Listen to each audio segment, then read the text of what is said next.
Hi, and welcome to webcast number 4. I am Maggie Fuller from Ask Maggie, and I want to remind everybody, first of all, that this is not a substitution for actual therapy. It's for entertainment and informational purposes only. Also, this studio is in my home, and I have a cat that's in heat, so if you hear a cat screaming in the house, that's Lilu, and she's got some serious problems. She really needs a boyfriend. And I would like your input on these webcasts, if you don't mind. My son feels that they need more excitement, so, you know, it's like I thought I would bring in a monkey or something, but be free to email me and let me know if there's something I could do to spice them up, besides nudity, okay? First of all, we're going to talk about bullying today. I did get an email from a young lady who is school age and is undergoing some bullying, and I believe she's in summer school now. So it continues. She's changed schools several times. She's had her parents address the problem, and what happens is that once you tell, the bullies tend to increase the behavior at school because you told. So first of all, let's take a look at what is bullying, okay? Sometimes kids don't know what bullying is. It's name-calling, rumor spreading, gossip, social isolation, excluding someone on purpose, physical violence, threats, intimidation, theft, humiliation, and embarrassment. That is not a complete list. There's probably other ways that I haven't written down. But why are kids bullied? How about race, religion, appearance, weight, height, hair color, glasses, sexual orientation, gender, maybe they're shy or a new student? And why does the bully do what they're doing? Well, there's a lot of reasons, and it certainly doesn't help to know the reasons, but it's good to have a little insight on it. First of all, not all bullies bully because of low self-esteem. Sometimes they're doing it just for power and control. They like that feeling that it has over somebody, and it's usually somebody who allows it. Bullies are looking for attention. They choose not to get positive attention, so they're going to get negative attention. And bullies sometimes think that they're getting a false sense of respect from their peers. They think that their peers are respecting them for what they're doing, and they're not. Some bullies have families that use anger, name-calling, violence, and this is all they know. This is the only tools that they have in their tool bag to get what they want from people. Some bullies know they hurt people, and some bullies don't know that they're hurting people. Now, this is a big difference, because if you can talk to the ones that don't know that they're hurting people, sometimes you can make a little headway with them. Bullies pick on people who do not stick up for themselves, and bullying is aggression. There's a difference between aggression and assertion. Now, I did put a PowerPoint on the Ask Maggie website about being assertive. That'll help you distinguish the difference between the two. Now, what does bullying actually do to the person who is the target? Well, it hurts them physically and emotionally. It prevents them from feeling safe and functioning their best at school or socially. Very important things to remember there. Next, I want to let you know that you're not alone, okay? 1 out of 4 kids are bullied. So that's really kind of sad. It kind of tells us that maybe this needs to be addressed more in the schools. 1 out of 5 kids admit to having been the bully at some time. 8% of kids will miss 1 day of class per month for fear of bullies. 43% of kids fear harassment in the school bathrooms. And here's a scary statistic. 282,000 kids are physically attacked in secondary schools every year. 80% of arguments with a bully end in physical fights, and every 7 minutes a kid is bullied on a playground. Now, 4% of the time an adult intervenes, and 11% of the time a peer intervenes, which is important. So how do you stop the bully? It takes time and patience, first of all. It's not going to happen overnight. And don't ever believe the bully has the right to do what they're doing. So if you're confronted, what do? I mean, you can't avoid it. Be assertive. Go back and look at the PowerPoint that I put on being assertive. And you want to, number one, speak strongly. Make eye contact, look them right in the eye. Choose your words carefully. Don't stand too close or too far, and try to look calm. Always practice this ahead of time. You can practice it in your head, you can practice it in the mirror, you can practice it with somebody who cares about you, because a lot of times when you're under stress, your techniques and what you're going to say doesn't always come to you just like that. So practice. It's important.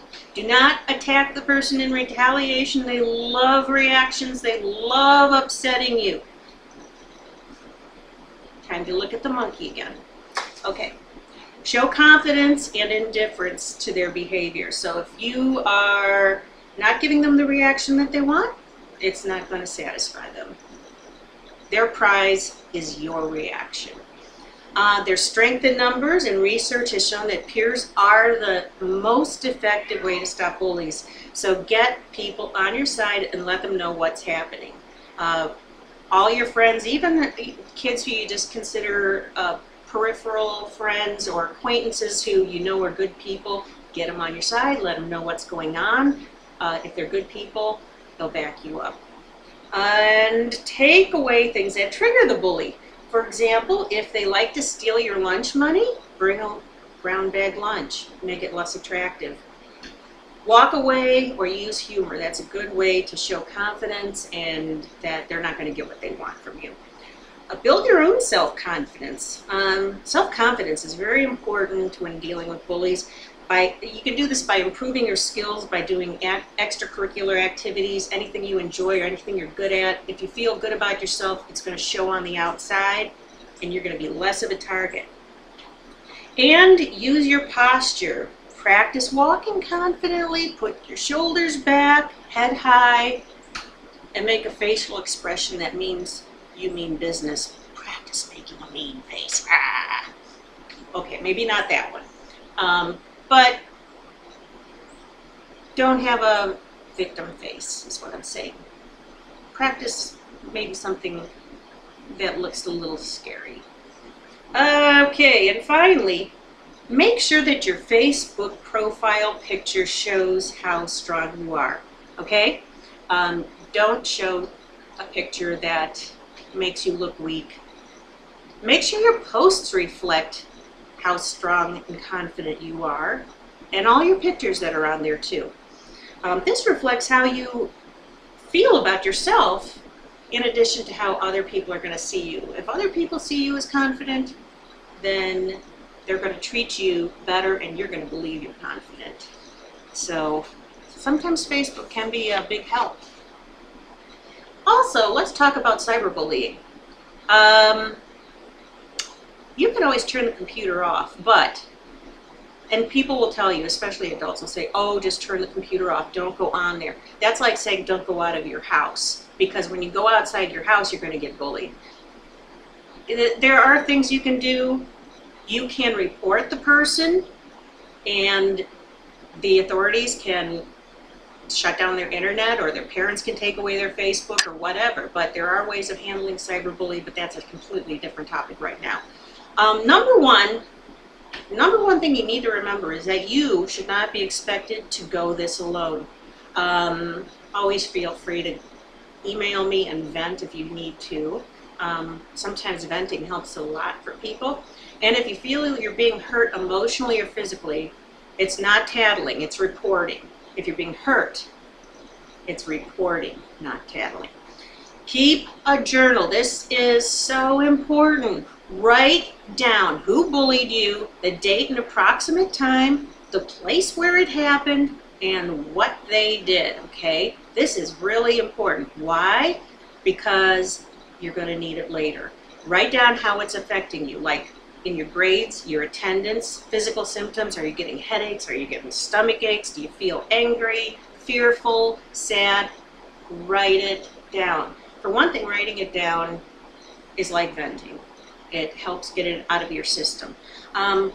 Always remember that bullying is harassment, and there are laws through the Office of Civil Rights and the Department of Justice that say when students are bullied based on race, color, nation of origin, sex, or disability, they are protected under the law.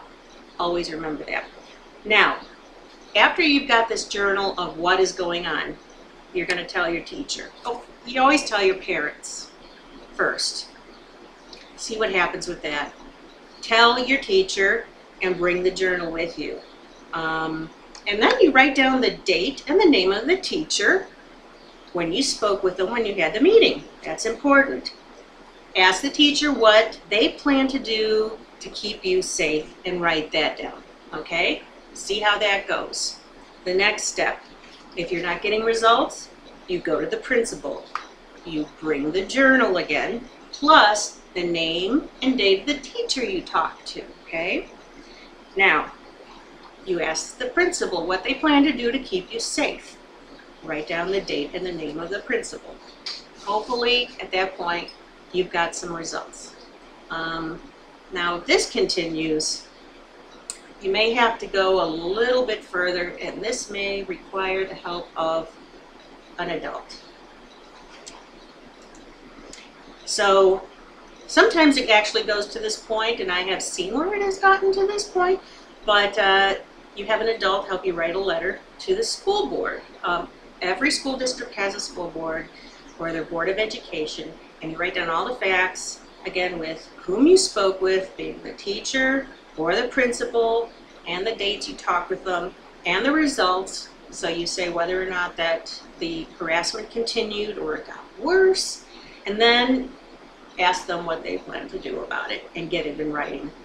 Make sure you put your name, address, and phone number on it so they can contact you, because they have the responsibility to keep you safe on their property. You have the right to get an education and to do that and feel safe. And it could affect your future. I mean, nobody needs to go through life being bullied. These people are being held accountable for your safety. Don't forget that.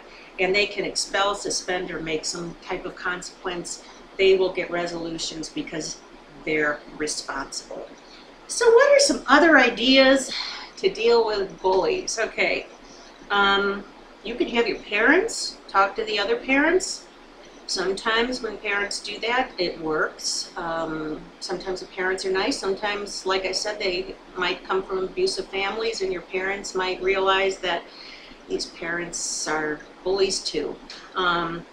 So have them talk to them in a non-hostile way, let them know the facts, and also have your parents write down what they did, because chances are if they ever do need to go to the police, and sometimes bullying cases do need to go to the police if they've got a record of what they've done to resolve it peacefully.